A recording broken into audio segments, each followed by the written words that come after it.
Live from today's 12, Erie's most watched television station, Renee Phillips and Paul Wagner, Chris Knowles Weather, and Mike Ruzzi Big Board Sports. This is News Center 12 at 11. The flames and smoke could be seen throughout the city tonight as a major blaze gutted an East Side building. And it came just hours after another big blaze on the other side of town. Good evening, everyone, and thanks for joining us. Tonight's big East Side blaze has kept dozens of Erie firefighters busy for more than 3 hours. And fire officials say they won't be done anytime soon. Flames were spotted shortly after 7:30 tonight at 859 East 8th Street at the Presco Tech Packaging Company. Firefighters say it's taking longer to bring the blaze under control because of corrugated paper products stored inside. The wind didn't help either. Some nearby residents were complaining of smoke inhalation problems. Firefighters are preparing for a very long night. We're assuming right now that between 11 and 12 o'clock may be under control to the point where we can get in and start wetting down all the hot spots that are left. So it's going to be an all-night affair as far as wetting it down and overhauling. Erie firefighters won't be able to get in to investigate for some time yet, as the assistant chief said. But a police officer on the scene tonight told News Center 12 that arson has not been ruled out, and there is some speculation that this latest fire may be connected to other recent Erie East Side blazes. Well, a little over 3 hours earlier, Erie firefighters were called to another blaze, this one on the other side of town on West 19th. News Center 12's Victoria Dunkel was on the scene and has the latest. Erie firefighters wasted no time responding to this fire on the 1000 block of West 19th Street. The flames could be seen several blocks away as the one-story wood building was leveled by the fire. It was very hot when we got here. Once we got the water lines laid and got everybody working here, we knocked the fire down fast. John Strohs was in the building next door when the fire broke out. Came here at 4 o'clock. Everything was fine. I took the dog out at 4:30. Everything was fine. Then the dog barked. About 10 minutes later, I look out here and the thing's up in flames. 2 firefighters were taken to St. Vincent's and treated for smoke inhalation. Stroh's son-in-law, Lee Matzik, bought the building about 3 months ago and was planning to convert it into an auto parts business. He says they'd been having trouble with a vagrant who apparently had been living in the building. We could find trace people being in there, but we never could catch anybody in there. He might have been the one who started it, because we fenced it off last week and he knocked it down, so maybe he got mad and burned the whole place down. The fire chief has called in a fire investigator to find out what exactly caused this blaze. The investigation is still going on with the help of Erie police and accelerant detecting dogs. Fire officials hope to know the cause soon. On the west side, Victoria Dunkel, News Center 12. The official cause of the fire won't be known until tomorrow at the earliest. Students and faculty members at Corey High School are still in shock tonight after a fellow student took his own life on school grounds. The 16-year-old boy did not attend classes today, but when students were let out this afternoon, the young man was found dead inside his car with a gun at his side. Students say the 10th grader was reportedly upset over a recent breakup with his girlfriend. Police continue to investigate exactly what happened, but they do not believe any foul play was involved. School administrators in Corey say they'll have counselors on hand next week to help the kids cope with today's tragedy. Well, the verdict is guilty in the trial of 2 11-year-old boys charged with the murder of a toddler last February. They became the youngest defendants to ever be charged with murder in Britain. It didn't take the jury long to determine the boys were guilty of both murder and kidnapping.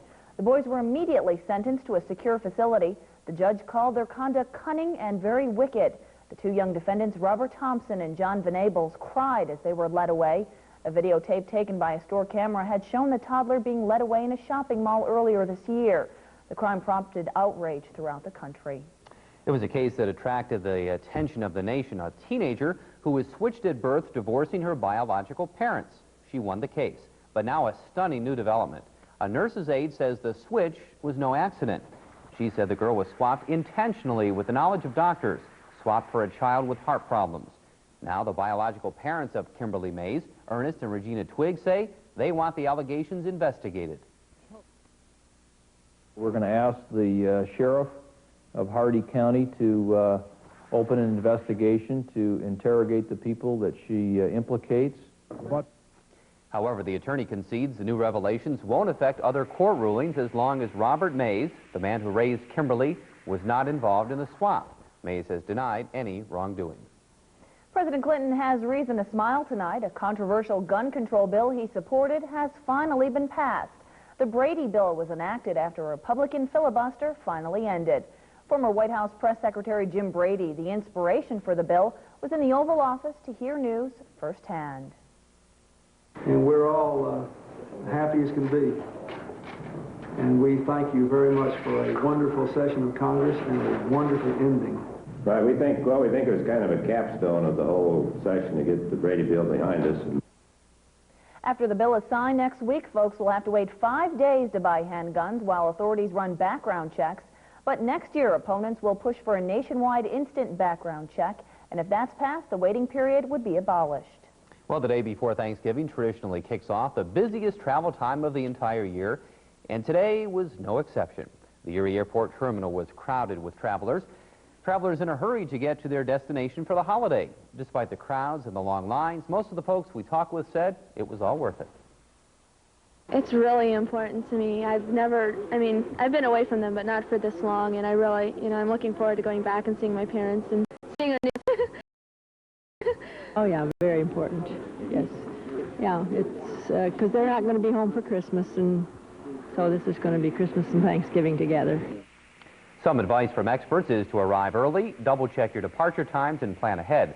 The holiday travel period officially is over on Sunday night.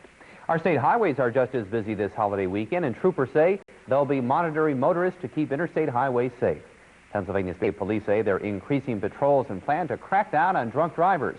Sobriety checkpoints are going to be set up along several area highways. Police say last year they arrested 49 drunk drivers statewide during the Thanksgiving holiday. They plan to be just as tough this year. They say the greatest gift for the holiday season is to keep alcohol consumption to a minimum and insist that friends or relatives who've had too much to drink should find another way home. But getting to grandmother's house for Thanksgiving wasn't as easy for some motorists living in other parts of the country today. Snow and icy conditions are being blamed for a 40-vehicle pileup in Utah. At least 6 people are being treated for serious injuries tonight in a chain reaction accident. Another 24 people are suffering from injuries less severe. Police say the weather is being blamed for another accident that happened close to this one. A propane truck overturned on a nearby highway, but fortunately, no one was injured. Of course, not everyone plans to travel this holiday season. There are some folks who can't even afford a holiday meal. Local students pitched in today to make Thanksgiving special for the poor. Food received 3,300 pounds of food today from all the kids who were collecting. 30 area schools got the food together and dropped it off this afternoon. Students at Irving Elementary were especially helpful. They collected 1,000 pounds of food, 1/3 of the total. The food gathered in the drive will make the holidays a little bit nicer for needy families in the area. President Clinton is now at Camp David for the Thanksgiving holiday. But before he left for the Maryland retreat, he got a chance to meet the national bird. No, not the bald eagle, the turkey. It's a Thanksgiving tradition for the president to accept the gobbler from the National Turkey Federation. Some past presidents have been a bit reluctant to take part, but not President Clinton. He said he had plenty of experience with the birds during his days as governor of Arkansas.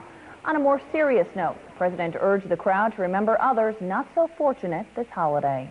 Kind of looked like you didn't mind the turkey one bit. I know it. A new license plate is coming out next month for Pennsylvania drivers. We'll show you what it looks like coming up a little bit. And another train derails today with more than 20 fatalities. We'll tell you where it happened. But up next, Chris says Thanksgiving will look pretty nice tomorrow, but temperatures are expected to be a little bit chilly. The full holiday forecast when we come back.